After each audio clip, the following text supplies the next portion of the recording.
আজকে আপনাদের সাথে শেয়ার করব আমার মায়ের হাতের রান্না একটি ম্যাজিক্যাল রেসিপি।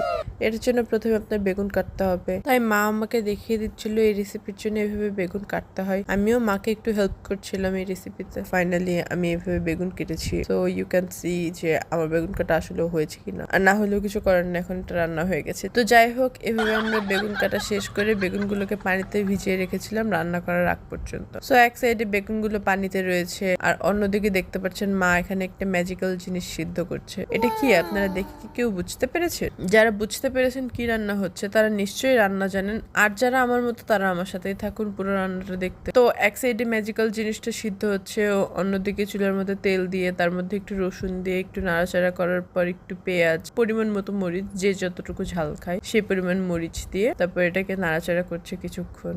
যতটুকু ডিটেলস অ্যাড করা সম্ভব আমি ততটুকু বলেছি। যাই হোক, তারপর এটা একটু লাল করার পর এই যে দেখছেন ম্যাজিক দিয়ে দিল। আসলে এই ম্যাজিকটা হচ্ছে শুটকি। তো মা ছুরি শুটকি রান্না করছিল, তাই ভাবলাম একটা ভিডিও করে রাখি। ইন ফিউচার আমিও যদি কখনো রান্না করি আমারও কাজে লাগবে, এই ভিডিও দেখে আমিও রান্না করে ফেলতে পারবো চট জলদি। তারপর শুটকি দিয়ে কিছুক্ষণ নাড়াচাড়া করার পর একে একে হলুদের গুঁড়া, মরিচের গুঁড়া, ধনিয়া গুঁড়া, জিরা গুঁড়া, তারপর দিয়ে দিল এলাচির গুঁড়া, তারপর দিল রসুন বাটা। তারপর এই সবগুলো মশলা সহ শুটকিটা কিছুক্ষণ নাড়াচাড়া করার পর স্বাদ মতো লবণ দিয়ে দিল। এরকম নাড়াচাড়া করতে করতে যখন মশলার তেল উপরে উঠে এসেছে, তারপর মশলা ও শুটকি সেই মিশ্রণটির মধ্যে পানিতে ভিজিয়ে রাখা বেগুনগুলো ঢেলে দিয়ে ঢেকে দিল। আর লাস্ট রেজাল্ট তো দেখতেই পাচ্ছেন, এত ইয়াম্মি হয়েছিল তরকারিটা। যারা শুটকি লাভার আছে তারা মাস্ট ট্রাই করে দেখতে পারেন। ধন্যবাদ।